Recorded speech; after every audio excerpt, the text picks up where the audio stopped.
afternoon, everyone. Welcome to Lunch with Books. Had a few technical, but I think we have this all now. If you wouldn't mind turning off your cell phones, please.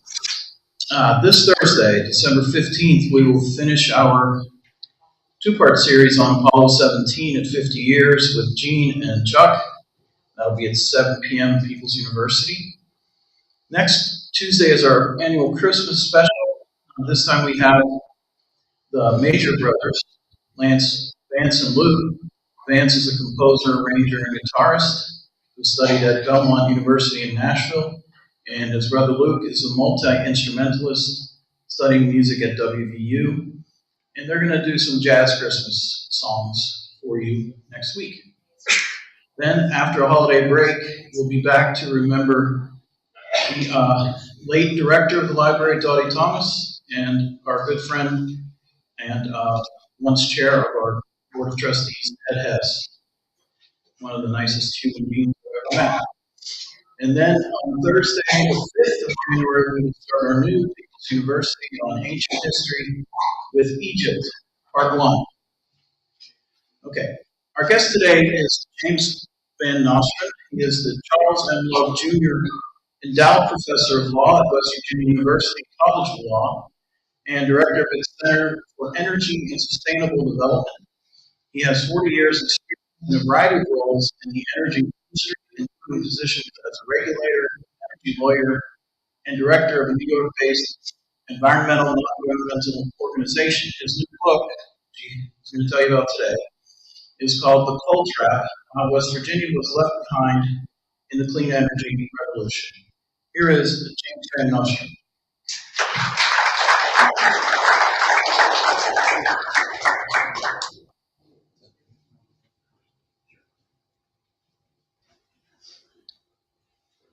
Thank you very much, Tom, and thanks everybody for coming today. Really enjoyed looking at the railroad pictures out there. I actually put myself through college working on the railroad, the Chicago and Northwestern Railroad back in Iowa. On a section gang. I didn't get to drive a train, but I was on the section gang with ties. It was a strong incentive to stay in school, right? Because it's really, really hard. Anyway, thanks so much for having me. Really appreciate the opportunity to speak at Lunch for Books. I had a chance to talk about my book, so here's a softbound copy of it. We're going to talk a little bit about my background before we get into sort of what I covered in the book. I grew up in Iowa. I was the son of a utility regulator. I've been kind of a utility wonk because it's part of my genes. My dad was chairman of the Iowa Commerce Commission from 71 to 79, and he was also more or less Iowa's energy czar. Bob Ray was a very popular 14-year governor in Iowa, and that was when we first had the first Arab oil embargo in 1973. So my dad was kind of in charge of making sure we had gasoline distributed throughout the state of Iowa. Very high profile. I was kind of grew up being known as Maury's son around Iowa because he gave a lot of speeches around the state while he was chair of the commission, and then I had him more or less following in his footsteps. I graduated from law school at Iowa. I spent 5 years at the New York Public Service Commission learning this business about utility regulation. And after that, I moved out to the Northwest and spent 22 years in Seattle and Portland, representing investor-owned utilities, mostly Pacific Corp, now owned by Berkshire Hathaway, some Puget Sound Energy, Northwest Natural Gas utilities, primarily in Washington, but Pacific Corp operated in 6 states. So I did a lot of state retail rate cases throughout the West, throughout the Northwest. And then in 2007, I started migrating into law school teaching. I got kind of worn out just doing rate cases over and over again, and started off teaching at Lewis and Clark Law School in Portland. I really enjoyed it, so I migrated into teaching. I did a visiting professorship at the University of Tennessee in Knoxville in the fall of 2007. Back to my alma mater at Iowa in 2008. And then I went to law school. It's now the Elizabeth Law School of Pace Law School in White Plains, New York.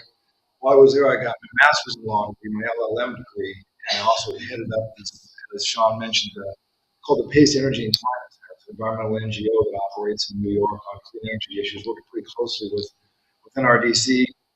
And then I got an opportunity to come to West Virginia. Joyce who was then the dean at the law school. She went on to become provost and then became president of Colorado State.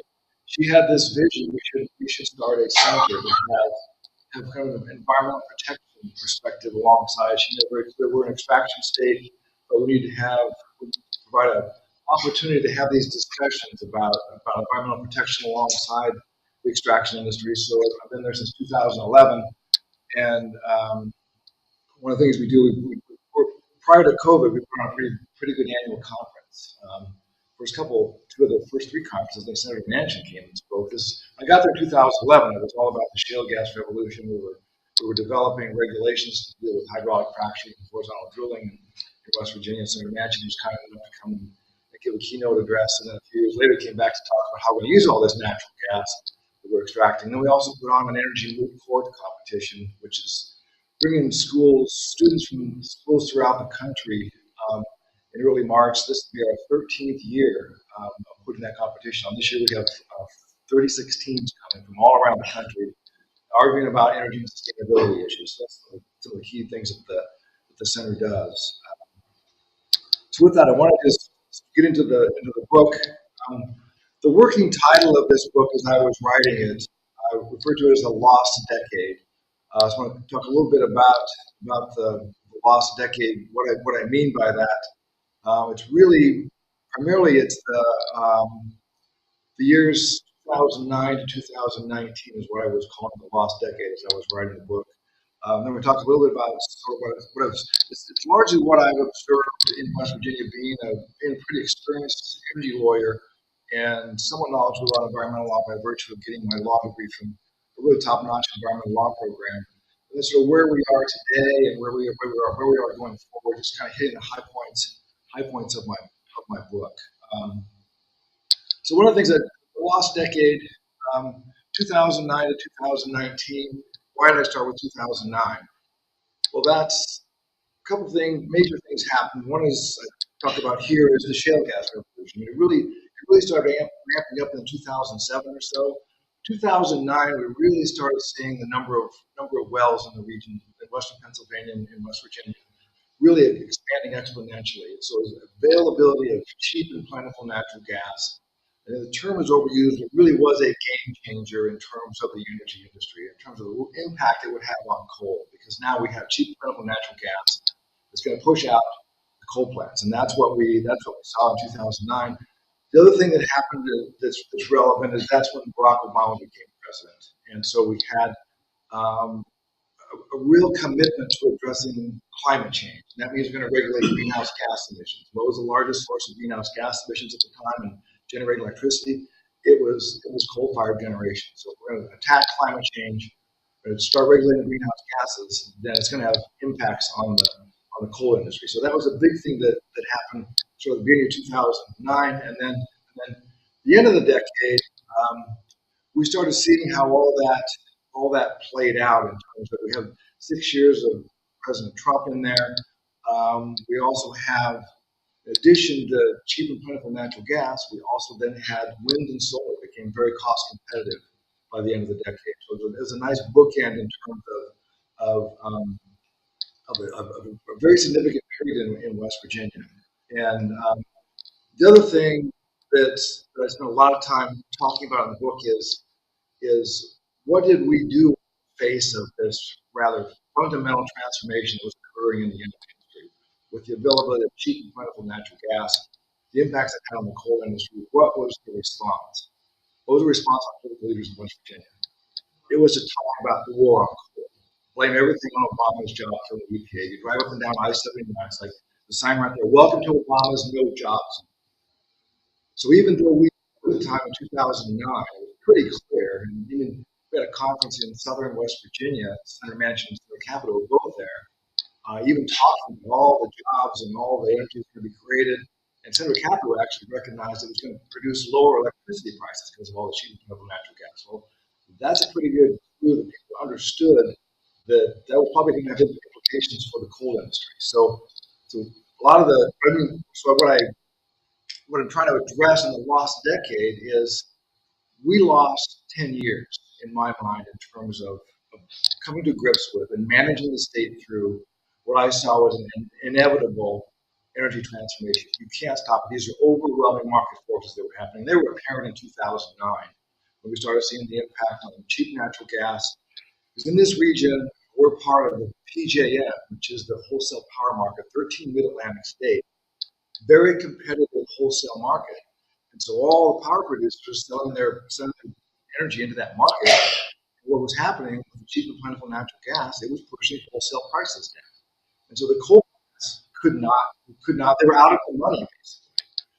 So that was, and then towards the end of the decade, it's wind and solar that are actually much, much cheaper than the existing coal plant and actually pretty competitive with natural gas in most parts of the country. So that was all that was happening during this 10-year period. And we spent a lot of our energy just blaming it all on Obama's job killing EPA, talking a lot about the war on coal, spending a lot of time blaming everything in Washington, D.C. instead of actually managing the state through a transition. I think as we get to the end of the presentation, I think we're making some progress in the last year or so, but it's 10 or 12 years too late in terms of where we could be. So the other thing, as I mentioned, another thing that happened during this period is the rise of renewables. I mentioned in the book, from 2010 and 2020, the cost of solar dropped 90%. The cost of wind energy dropped about 72%. So by the time we got to the end of the decade, if a utility around the country was looking for new sources of generation, they would issue competitive solicitation, and they would find it cheaper to build a new wind and solar plant backed up with battery storage technology than to keep running an existing coal plants. That's where the numbers took you by the end of the last decade. These are overwhelming market forces that in terms of when you blame everything on Obama's job killing EPA, you're creating this perception that everything would be fine in the coal industry in West Virginia if the EPA would just leave us alone. That was the narrative, all the problem created by EPA, and President Obama in particular. But it's really anybody who's really looked at this part, has looked at this industry in this region, it's cheap natural gas. Yeah, this end of the decade, it's cheap wind and solar. Those are overwhelming market forces. That's number one, the cause of the demise of the coal industry, cheap natural gas. By the end of the last decade, it's cheap wind and solar. And then you've got international concern about climate change, means it's going to be harder to sell export our coal. Probably number four on the list is the EPA. All this talk about Obama's power plant, it was never implemented. It was never actually implemented. It was really these overwhelming market forces, and that's where I kind of take to task political leaders of managing the state through this transition and telling people what they need to hear, not what they want to hear, in terms of blaming everything on Obama's job for the EPA and the war on coal. It's a complete cop out. And we're in a pretty desperate position because of it. And then also, because of my background, with my father being a state regulator, 5 years from the New York Commission, and then 22 years of trying electric utility rate cases, I know a lot about how rates are set. And the other thing I really take to task is the role of the West Virginia Public Service Commission in over this period of time. I think you probably have some pretty high-profile cases up here with the Mitchell plant potentially closing down, or where we're going to spend the money on the environmental upgrades. So we probably have some awareness. The Public Service Commission is basically 3 commissioners appointed by the governor, subject to Senate confirmation. They are a very powerful agency. I spent a lot of time in the book just talking about it. Not that many people understand how much authority and how much power they have to shape energy policies, and they can do it in a positive way or in a negative way. I find in the state of West Virginia very, very negative in terms of the impact on customers. So what happened during the last decade was, as natural gas plants were pushing wholesale prices down, the coal plants began to be out of the money. In other words, you're not going to get dispatched because you can't compete with cheap natural gas in the wholesale markets. Both major utilities operating in West Virginia, First Energy, which operates at Potomac Edison and Mon Power, and then AEP, Wheeling Power, and Appalachian Power, they both had merchant plant subsidiaries, competitive plant subsidiaries. They would run power plants. If they made money, the shareholders would get the money. If they lose money, the shareholders would lose money. The ratepayers weren't involved. They were operating in a competitive market. So once natural gas started pushing wholesale prices down, AEP and First Energy said, whoa, this is bad. Our shareholders are losing money. What should we do? Oh, I know. Let's bring them to West Virginia and put them on the backs of the West Virginia ratepayers. And that's what they did. In the case of First Energy, they took 80% of the Harrison plant, which is formerly in a competitive subsidiary of First Energy, put in the regulated rate base. Mon Power, Potomac Edison paid for it. AEP, you know what they did here at Wheeling, they bought the Mitchell plant. They have half the Mitchell plant that wasn't owned by Kentucky Power. But that was formerly an unregulated plant. It's put in the regulated rate base in West Virginia, and then they also had the Amos plant, which is another coal plant. But all three of those plants were formerly merchant plants. When they started losing money for shareholders, they put them in the regulated rate base in West Virginia. And where's the Public Service Commission that's happening? Most states, I know what my father would have done in Iowa. He would have had an off-the-record conversation with me. He even filed that case in front of this commission. So those plants are losing money for shareholders.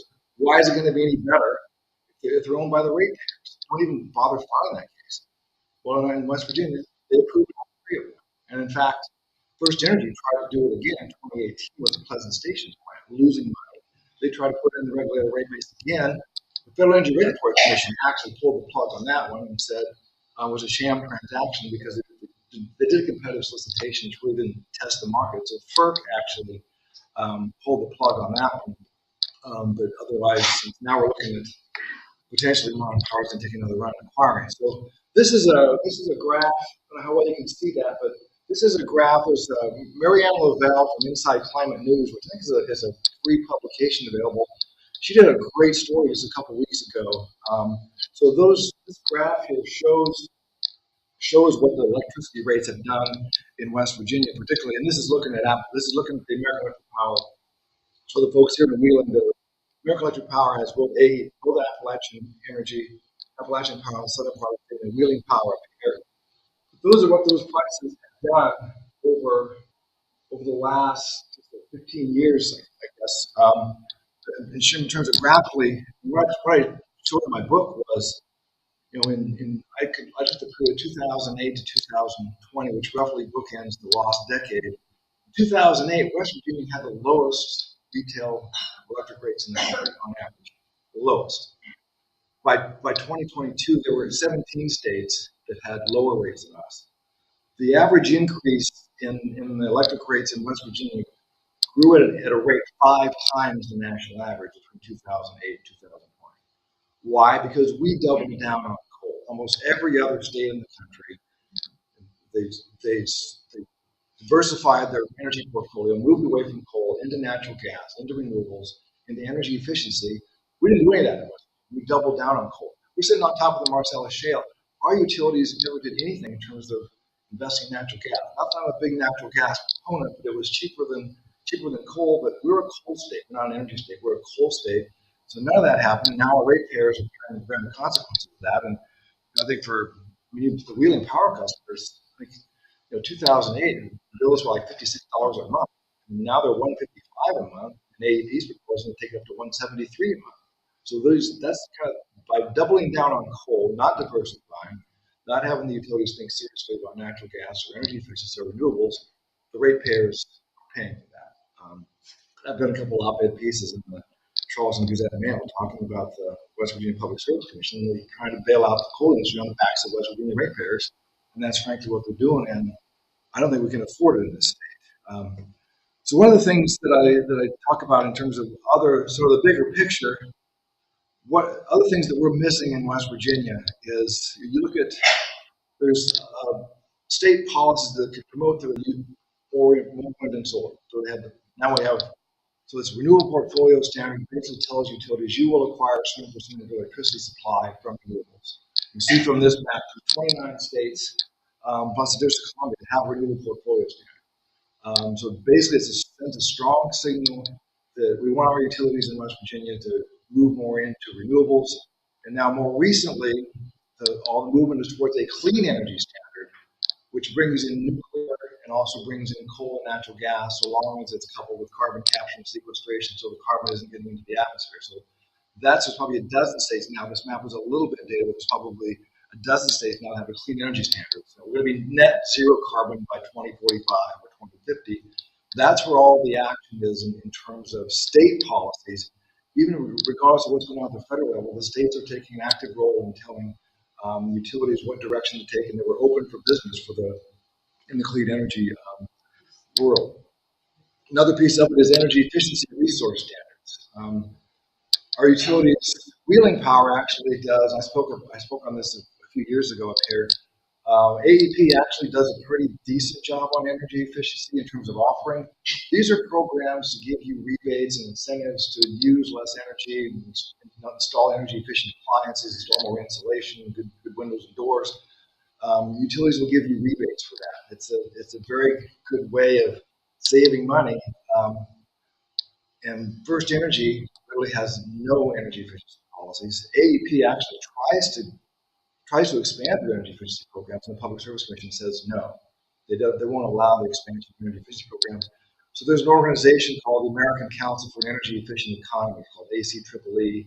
They do state scorecard rankings every year in terms of how does your state rank among all the others with respect to energy efficiency programs. We're number 48 because we don't because that would give ratepayers your rates are going through the roof. Even though our bills right now are the 18th lowest for residential customers, our rates, our bills are above the national average because we have a lot of large houses without any insulation. So still relatively low rates compared with below the national average, but bills are well above the national average because of the lack of energy efficiency programs. So we don't give customers the tools to manage their energy costs. But it's by just buy an Energy Star refrigerator, replace your heat pump with a higher efficiency heat pump.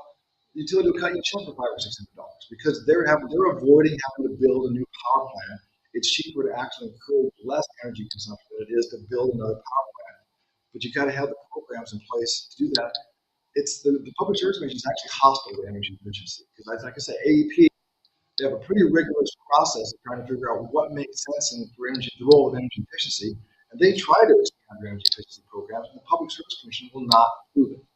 And this is the other piece is integrated resource planning process. When I first got to the state in 2011, I thought, well, where do we start? We don't have an RPS, renewable portfolio standard. We actually did at the time, but it was not effective. And we don't have any energy efficiency resource standard. Let's start with integrated resource planning.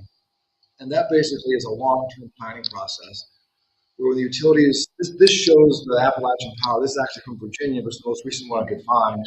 But this kind of shows you the resources available to the utility, and then that black line is how much load, how many kilowatt hours, megawatt hours do they have to produce every year. So basically requires them to look out and say, okay, where our load's going to be, and how much our resources do we have a gap? And then integrated resource planning is, well, what is the most cost-effective way for customers to fill that gap? And this is where AEP actually has some really good models. And this is why there should be some energy efficiency programs, because that's actually really good for customers. That's a cheaper way of filling that gap. They bring the demand down by using less energy. But then on the supply side, the generation side, it's like, well, what do we do to fill that gap? Coal plant, nuclear plant, natural gas plant, wind, solar, hydro. So that's a very rigorous process. But the big thing it does, the integrated part is you put demand side, conservation, energy efficiency, on a same equal footing as supply side. Because the old line utility engineers, electrical engineers, they just like to build stuff. They like to flip a switch, the plant goes on, and they are comfortable with that. But the lower cost path for ratepayers is often energy efficiency. Reduce the demand by encouraging customers to use less energy. And so what the integrated resource planning does, the integrated part says, when you're thinking about how to fill that supply, you have to think about ramping up energy efficiency and demand side programs alongside building a power plant, because lots of times the energy efficiency program is going to turn out to be much cheaper for customers. It's going to give customers the tool to help manage your energy costs. So we don't really have an integrated, very rigorous process. I mean, I worked in 2012, 2013, so the legislature in 2014 actually passed an integrated resource planning bill. It's not very rigorous in terms of requiring demand side and supply side options to be considered side by side. It's better than nothing, and AEP has really picked up the ball, and they do a pretty good integrated resource plan. First Energy is just not, it's pretty dreadful. I mean, it's just not very rigorous because they don't like energy efficiency, they don't like renewables, so they don't really look at alternatives. Modern power is 99% for example. The other thing is, so what do we have as a result? So the percentage of electricity generated by coal actually increased from 88% in 2020 to 91% in 2021. And if you look at where the rest of the country has gone, look at the beginning of the last decade, 2008, probably almost half of the nation's electricity was generated with coal, about 48%. That number as of 2022 is around 20%, slightly under 20%. So the nation has gone from like 50% to 20%. In West Virginia, we're now 91%. We've gone up. Why? Because we doubled down on coal. We bought 3 coal plants. They were formerly in the merchant plants, putting in the regulated rate base. And the other thing that you might be familiar with up here in Wheeling, because of the Mitchell plant, AEP had to file to get approval to make these investments in the Mitchell plant, the Ames plant, the Mountaineer plant, the 3 coal plants they have in West Virginia. The EPA had adopted some fuel limitation guidelines that says if you don't make these investments to improve the environmental performance of these plants, you have to close them down after 2028. So AEP comes and files a case in the commission. They say, well, we're going to need $383 million to do that. In the case of the Mitchell plant, and I read this testimony, Chris Beam, the former chief operating officer, president chief operating officer of Appalachian Power, Wheeling Power, his own testimony said it would be cheaper for the Wheeling Power ratepayers if we closed these plants down in 2028 and use the resources available on the market, because we're part of PJM. We can have access to natural gas plants, wind and solar, excess power from the surrounding utilities. We're better off with $27 million a year if we close these plants down in 2028. The commission said, we don't believe your numbers. So they said they approved it. They approved it in August of 2021. And the complicating thing was because the Mitchell plant is half owned by Kentucky Power, half owned by Wheeling Power, the Kentucky regulators had to approve it. And because the Amos Mountaineer plant is also part of the rate base of Appalachian Power in Virginia, the Virginia regulators had to approve it. And they both did the right thing. They said this doesn't make economic sense. It doesn't make economic sense to keep these plants running. So they both said no. Now, Virginia just revisited that the last couple of weeks, but both said no. So the response of AEP was, well, let's come back to West Virginia and see if they'll pay for it. And they did. So they come back to West Virginia and said, well, the number's now gone up from $383 million to $448 million because you have to pay what Kentucky and Virginia said no to. And the Public Service Commission in October 2021 issued an order saying, we'll do that. We'll keep these plants open. And to make it very clear, we order the companies to make all necessary investment in these 3 plants to keep them running through 2040. The order actually says, do everything it takes to keep these plants running through 2040. And AEP didn't even ask for an authorization to do that. But that's how clear the commission wanted it to be. So they're right now they're under orders to keep it open until 2040. The other thing, most recently, as of last fall, so the utilities, they file these annual power cost filings. It's called the expanded net energy cost, ENET filings. But every year you come in and you say, how much you spent for power last year? How much are you going to spend for power next year? So last fall, the utilities come in September and they're asking for a big rate increase. And the commission says, what about these capacity factors? Now that's how often the plants run. So the plants run 24/7, it's 100% capacity factor. So the AEP plants were in like 30s and 40s and 50s because they were not running that often because the utility was finding they could buy the power more cheaply on the market. So they're backing down the coal plants. The commission says, what's up with that? The APS say, well, we're doing what we're supposed to do to try to hold down costs for customers by taking advantage of cheaper power on the market and running the coal plants less. And the commission said, well, we don't want you to do that. We want you to keep running that. The historical capacity factor, 69 to 70%. That's what we want to see going forward, is 69 to 70%. So that's an AEP, they filed for reconsideration. You really don't want us to manage our power supply portfolio in a manner that holds costs down for customers. You want us to run the coal plants regardless of whether it's economic? Yes. And how do we make that more clear to you? So the rates have gone up from $155 a month, maybe $173. It's going to get worse if this stands because basically they're going to run the coal plants. And this is a very rough drawing of what's called the dispatch curve at PJM. But basically, this is why I talked about the cheap natural gas. Is they're running a lot, right? And then but basically PJM, there's a big control room over in Valley Forge, Pennsylvania, where they look at the power costs of the various plants, and they dispatch them according to how cheap or expensive they are in generating power. So this is what AEP is telling PSC. Look, we can buy power more cheaply through PJM because you can see with the nuclear plants, the renewables are much lower cost, natural gas much lower cost. The coal plants are up there, but the idea is this kind of shows you over the course of a 24-hour period, the power prices are very low from like midnight to 5 a.m. And it gradually goes up, so around 2 o'clock in the afternoon or 4 o'clock in the afternoon. That's when they're hitting a peak. So they're dispatching the more expensive units. But that's what PJM does, and that's what the competitive wholesale markets do around the country. And that's what AEP is saying, look, we can buy cheaper power on the market. But no, we're not. We don't want to do that. We're going to keep running the coal plants at 69 to 70%. So there's probably going to be litigation over that because it's kind of difficult for utilities, frankly, to have the regulators telling them to operate their power supply portfolio in a manner that doesn't hold costs down for customers and instead runs coal plants more. On the positive note, I just wanted to point out there's, in terms of a glimmer of hope, because I think the legislature in West Virginia is starting to get the message.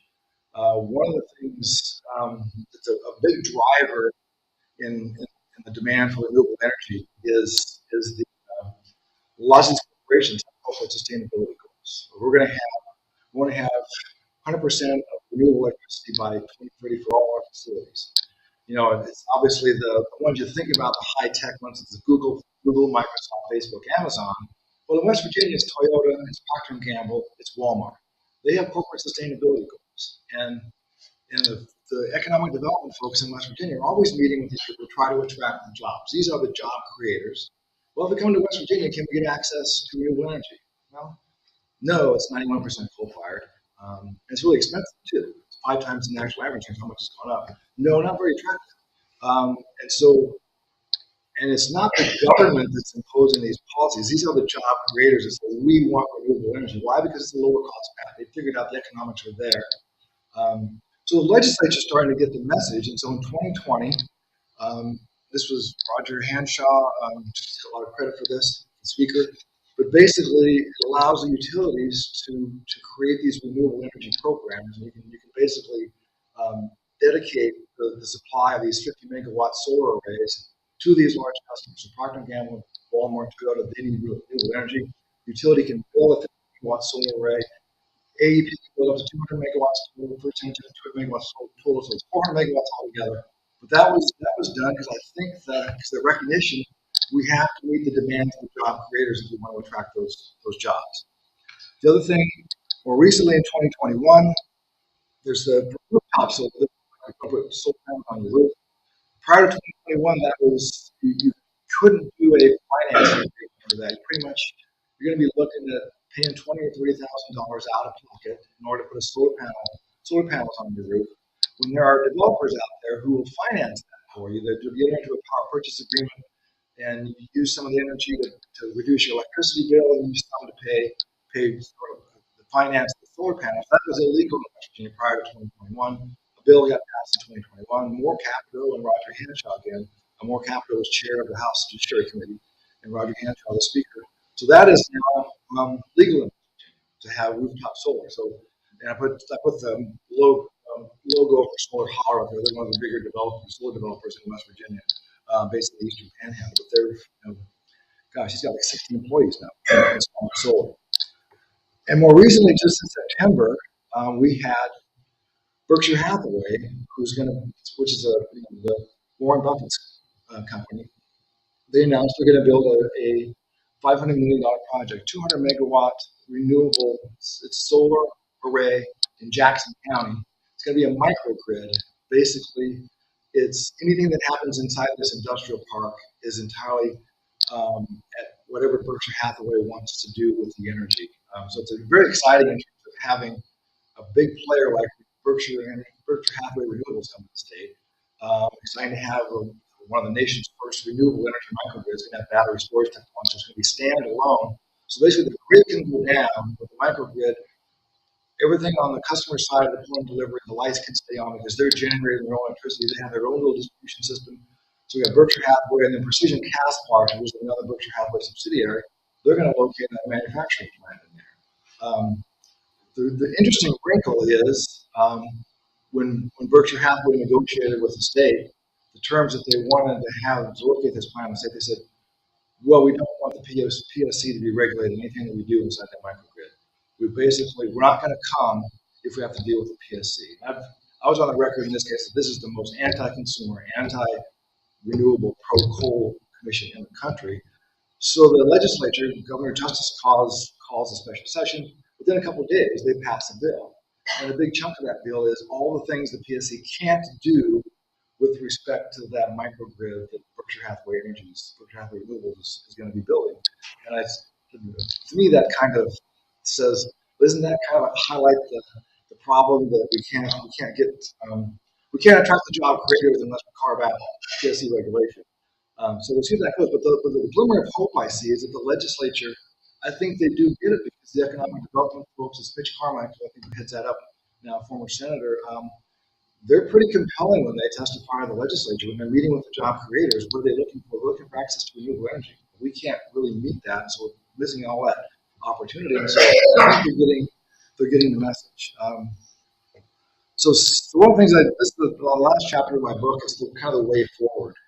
And the first point I just says was leaders need to lead, and that's just taking I think our political leaders for the last decade just didn't lead. They didn't manage the transition. They tried to blame everything on Obama's job killing EPA. And these were overwhelming market forces, and you should step up and help manage the state through that. Try to position the state as a real attract clean energy jobs and just a better future. Instead, it was all about the war on coal. Regulatory reform with the PSC. I mean, if you're living in the power service territory, you know what the PSC's policies have done with electricity rates over the last 10 or 12, 15 years. I mean, it's just they don't look after the consumers. They really are trying to bail out the food industry on the backs of the West Virginia ratepayers. And I don't think West Virginia ratepayers can afford it. We need to have some serious regulatory reform. I mean, I think the big development that happened last August of 2021, Bill Rainey, I spent a lot of time in the book talking about Bill Rainey. He's the former president of the West Virginia Coal Association. We retired from the Coal Association in February of 2021. Jim Justice put him on the PSC in August of 2021. And he was on there once the PSC issued this order in October 2021 that says, we're going to take care of Virginia's and Kentucky's share of those ELG costs. And now this thing, we're going to make the coal plants run at 69 to 70% capacity factors, whether it's cost effective or not. That's the fingerprints of Bill Rainey, I would say. I think we need a clean electricity standard that says we are going to try to decarbonize. And it's not just decarbonize because of climate change. I don't know how you feel about climate change, but frankly, decarbonize because that's the lower cost path. And I think you have to send a strong signal. We are open for business for wind and solar. And frankly, with the clean energy standard, you also pick up nuclear. Joe Manchin's big on hydrogen and nuclear and natural gas and coal, as long as it's carbon capture and sequestration. So those count as clean energy resources. So you adopt a clean energy standard, you're going to send that signal that we're open for business to decarbonize electricity supply, which is a lower cost path. I think there's energy efficiency resource standard, which basically tell the utilities, we want you to ramp up your energy efficiency programs to save a certain percentage of electricity. When I was working for the New York Public Service Commission years ago, it was a 15 by 15 way back when. We want to reduce electricity sales 15% by 2015. So you tell the utilities, we will ramp up your energy efficiency programs so that you can show year to year how your sales are going down.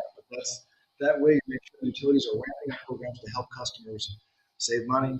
The other thing is a rigorous integrated resource planning process that really forces the utilities to put supply side, the generation side, and the demand side, energy efficiency and conservation on an equal footing, and pick the path that's the lowest for the customers.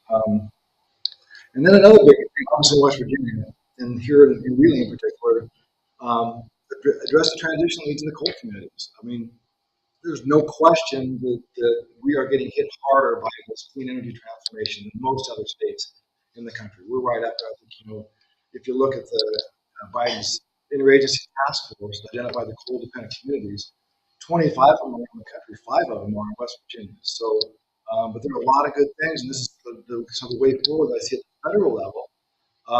You've got the Infrastructure Investment and Jobs Act that was passed last November. That was the $1.2 $1.2 trillion measure, and then the Inflation Reduction Act, which was passed with Joe Manchin's vote, the critical vote to get $369 billion towards clean energy spending, and a lot of those really good programs in there that disproportionately benefit West Virginia because we've been hit harder, I think, than a lot of this transformation has been underway. In particular, we have a lot of abandoned mine lands that need to be reclaimed. West Virginia is the #2 state in the country in terms of acres of mine lands that need to be reclaimed.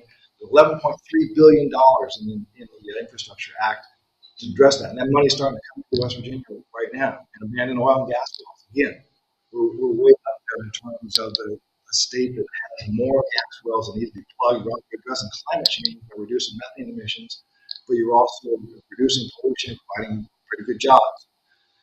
And then there's tax incentives under this Inflation Reduction Act that we talk about a just transition, the fact that clean energy workers tend to not make as much as the coal miners. So just transition is a big leave no one behind to make sure that the fossil fuel workers who are losing their jobs are going to get good paying jobs.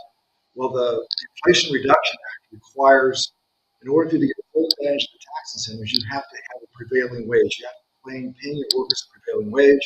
Another piece of it, you have to have a certain percentage of your workforce that are apprentice programs. So we're retraining workers, we're training clean energy workers for the future. In order to get full benefits of the tax incentives in there, you have to have those two pieces. And then another thing is a 10% kicker on these tax incentives if you invest in energy communities. Those are community, I think probably really would be in there by virtue of the Mitchell Plan and declining coal mining in the region. If you're disproportionately affected by the decline in the fossil fuel industry, you're designated as an energy community. You have brownfields that need to be redeveloped, and you have high unemployment generally. If you look at a map, some of the environmental organizations are doing maps. What does energy communities look like across the country? Pretty much the whole state of West Virginia qualifies as an energy community. So that's a big incentive in the Inflation Reduction Act that could be a big help. Another thing is securitization. If you're going to retire the coal plants early, basically you can refinance that at a lower rate and frees up some money that can be used for energy efficiency, for renewables. And there's a lot of measures in the Inflation Reduction Act for that. I think AEP has been looking at this, but that is a tool that's available that could help in that transition. And finally, I think what comes down to is we have these great federal policies in the infrastructure bill passed in last November, and the Inflation Reduction Act passed in August, that promote clean energy, could provide a lot of money to decarbonize in West Virginia, help lower our electricity prices. And then we have these state policies, the things that the Public Service Commission is doing. It's hard to see where those dollars go. If you're an energy developer, and you had utilities in West Virginia that were really serious about diversifying their energy portfolio and moving away from coal, utilities should be buying the output of these solar and wind arrays. But they don't, because the Public Service Commission is telling them, we don't want you to buy wind and solar. We want you to keep running the coal plants at their historical capacity factors. So it's hard to say we're open for business with clean energy in West Virginia. All these opportunities under the Infrastructure Bill and the Inflation Reduction Act, we have a Public Service Commission and the state government, with the exception of economic development folks, we're just saying, no, we want to keep running coal. And frankly, we don't care what the cost ratepayers more money. We want to keep running coal. And so it's a real mismatch and a real lost opportunity out here because we're not really taking advantage of leveraging these programs at the federal level to make things happen in West Virginia because we're not embracing those policies at all. I mean, I think Senator Manchin is doing what he can. He's announced he's a big proponent of hydrogen, so we're probably going to get one of those. The infrastructure bill has $8 billion in 4 regional hydrogen hubs. West Virginia's probably going to get one. And he's big on carbon capture and sequestration, so there's a lot of tax incentives associated with that. And still has a lot of influence, a little bit less, now that now the Democrats are 51-49 in the Senate. He's still going to be chairman of the Senate Energy Committee. So that means we're in a position to disproportionately benefit. So with that, I just want to take the opportunity to answer any questions. I'm curious. I've seen the flatlands in Iowa with the wind. Yeah, it's Berkshire Hathaway. Where's ground in West Virginia? Do we have any We have about Where are almost 700 megawatts of wind generation in West Virginia right now. I'm in, there's a big project over, um, it's the Storm King project, by Moorfield, over that region over there. Greenbrier County has wind projects. I mean, these are wind projects that were built because other states had renewable energy portfolios. And you can basically build them in West Virginia and still satisfy your state's RPS. Even though we don't have any policies promoting renewables, it still gets built in West Virginia because of the regional nature of the markets. But there's still some sites out there. I think more of it is with solar. We have a lot of abandoned mine lands, and I did a project with Downstream Strategies working for the Nature Conservancy to try to identify what are the abandoned mine lands that could be retooled with solar arrays. Because the advantage of abandoned mine lands, you already have an operating coal mine is a big user of electricity. So you've already got power lines going out there. So that's some of the infrastructure there.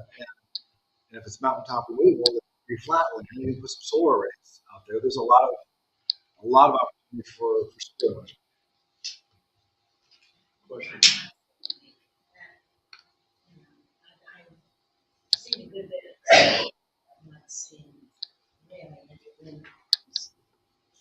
We like I say, we're about like I said, 700 megawatts. It's nothing to good sized coal plant, 1,000 megawatts. That's quite a few megawatts of wind generation, frankly. But there's more potential out there. But we have the policies that we have the utilities that are by the output. I understand your cost, reducing cost, and coal cost, and the save energy. But isn't there some benefits by reducing the carbon footprint? Yes. So, I mean, no, I think the easiest case to make is just based on economics. You want to get into the climate change piece of it. Yeah, we need to decarbonize. I mean, so a lot of time talking in the book about climate change is it's a major challenge, and we need to decarbonize very quickly because we're seeing some extreme weather events becoming more frequent and serious all the time. But I just say that apart from the climate change and the reasons we should do it to reduce greenhouse gas emissions, it just makes economic sense. As you can see, we doubled down on coal. Instead of diversifying into natural gas, wind, and solar, our electricity prices went up to 5 times the national average. Every other state in America took advantage. They decarbonized because the market forces said to do that. There's cheap and plentiful natural gas, and now we have cost competitive wind and solar. And we didn't do that. Quick question. In your experience, how do you break the narrative of the false narrative that was sort of with the EPA and the law administration during that time versus being really in regulation versus market-based which they support anyway? I mean, typically it seems like it's a left-right paradigm, but even people who are on the right of the market-based should take hold of how things go. They don't see the efficiencies in the renewable sector. It's just odd to me that that's the big builder. I would love to be saying we believe in market Right. change that you don't even see the efficiencies that are better than gas. Well, that's what we had to take our political leaders to task in the last decade was creating that narrative. Yeah, I think That everything we find in the coal industry, the EPA would just leave us alone. right. The last time I testified in October of 2016 in front of Senators Manchin and Capito and Evan Jenkins down in Logan County, we had a hearing in October 2016, a month before the election. The subject of the hearing was the impact of EPA on the coal industry. And I just said, stop saying this. You both know better. And of course, you're going to have it in Logan County a month before the election and shake your fist at the EPA. And you both know it. Because I've seen this stuff that you've been saying for the last 6 or 7 years. It's cheap natural gas, it's cheap renewables, and it's international concern about climate change, which means you're not going to buy our fuel because countries don't use less natural gas. But no, they want Obama's job to the EPA and war on coal. I mean, and that's the narrative that was created, and then you got to push through and say, and some of the stuff, the graph that what's that got us? That's got us really high electric rates. What that's got because we didn't take advantage of lower cost resources. We didn't decarbonize, even though the market forces said that's the lower cost path. To add to your narrative there, I'm a little bit on the outside of this saying that I believe in fine because the representatives we have as politicians represent us. So if we're not educated as we are every day, and other things good, there's no way we're going to see politicians make any changes that way. So I blame I include myself based on that area. So it's not about saying, I'll say, Well, else is trees in the room. We have to understand yeah, I spent a couple of chapters. I spent a couple of chapters in the book. The culture of coal. And you have to accept that in Western as a source of great pride. We pretty much industrialized the United States on the backs of the Appalachian coal mines. So it's a source of great pride. Used to be a lot of jobs, a lot of coal mining, and then we had this thing created in 2001, 2002 called the Friends of Coal, which they pretty much appropriated the image of West Virginia coal miner. Everybody loves the coal miners. You go to the WVU basketball game, coal keeps the lights on, get the coal miners coming out of the mine. Well, it was a big disconnect between the miners and the operators. There's been a lot of chapters about talking about when coal companies declare bankruptcy, who are the first people that take out? They try to screw the miners out of pension health care. That's the first thing they take out. And there's the environmental remediation costs. Reclaim the mine lands. They wipe all those off too. So the big disconnect, part of the Friends of Coal was to appropriate that image of the coal miner because everybody, why they do that? Well, because they started doing mountaintop removal.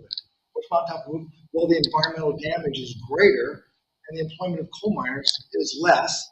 We need a public relations campaign to deal with that. So they geniusly, I give a lot of credit to Bill Rainey, created this Friends of Coal. And so you have this exaggeration of the importance of the coal industry in West Virginia. One, you got the legacy, which you just have to, it's there, and you have to acknowledge it and honor it.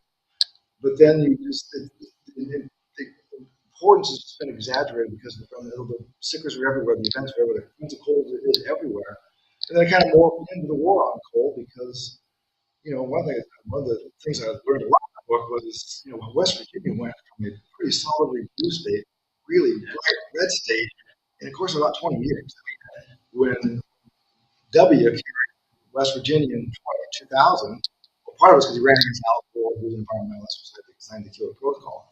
But ever since 2000, I mean, the Republican candidate for president has been carrying the state by increasing margins. And there's, part of this is the decline of the labor unions, United Mine Workers. The number of miners represented by labor unions now, so that Democratic vote got out by the labor was just disappearing. The Friends of Coal kind of filled that gap and then morphed into the war on coal. So it was a very easy message for the politicians to tap into that sentiment about the coal miners and coal.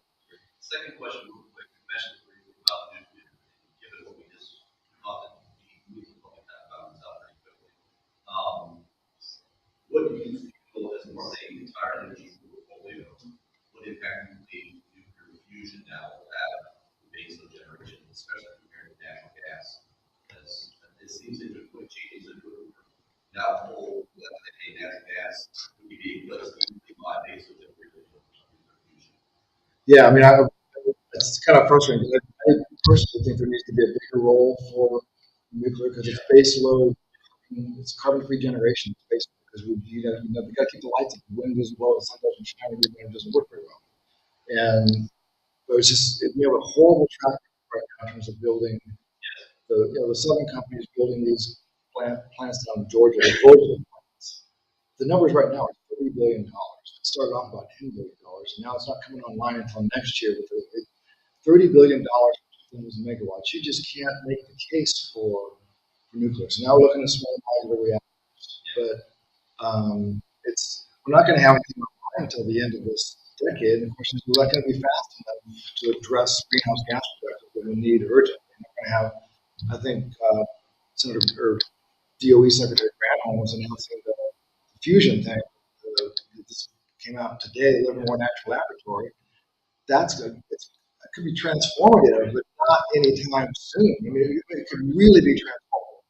It's going to take tens of billions of dollars of more R&D and before it really plays a big role. It'll be probably 20 or 30 years out, but it really is that's a big deal, that breakthrough. But I just think that the need to decarbonize to address climate change is too urgent. It's not going to, we can't get there fast.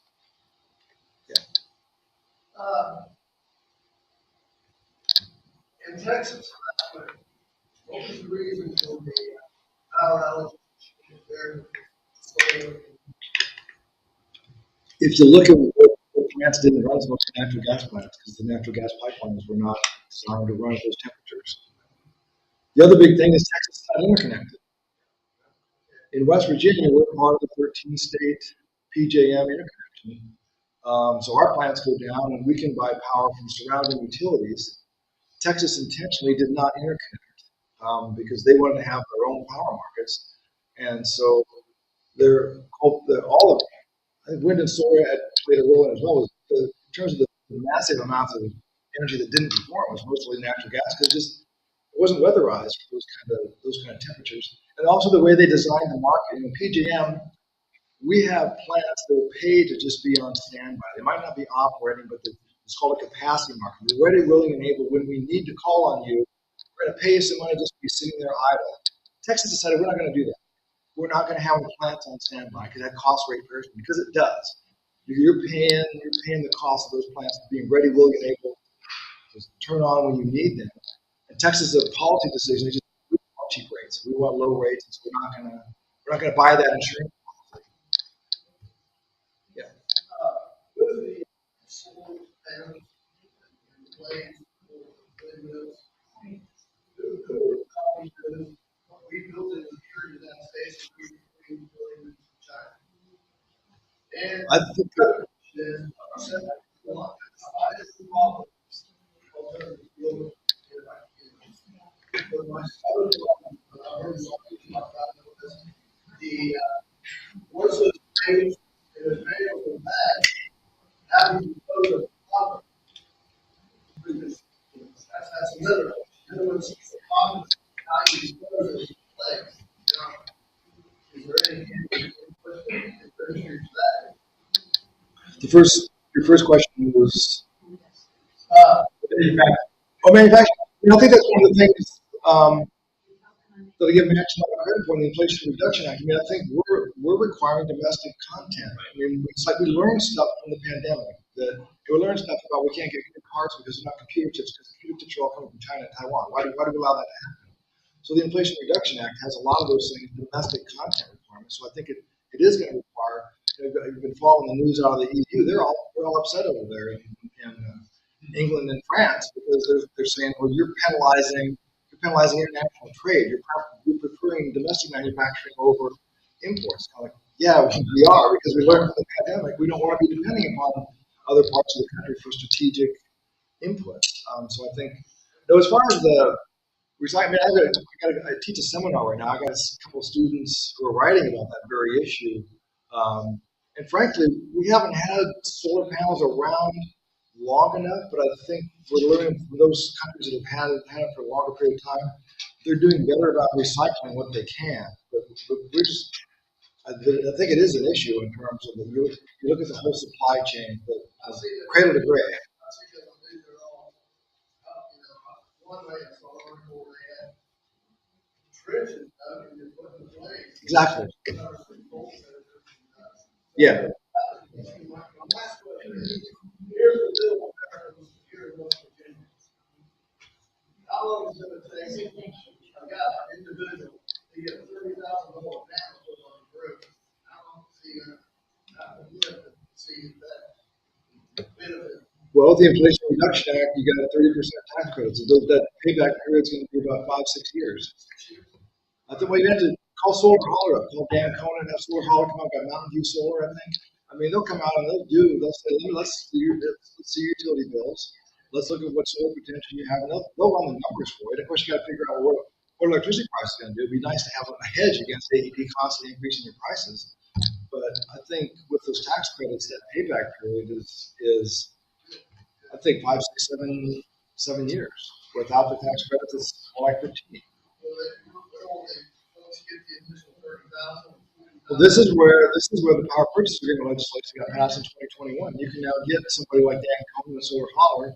They will enter into a power purchase agreement with it. It says you need to have any upfront costs. You're gonna pay the panels back by us getting a portion of your electricity output from those panels every month. So you don't have the upfront costs. That was the big thing about the power purchase agreements that got passed in 2021, was to make it solar more accessible by avoiding those really big upfront capital costs. Thank you. Sorry, I ran late. Sorry. Good going. Thank you so much for coming. I'm around to have questions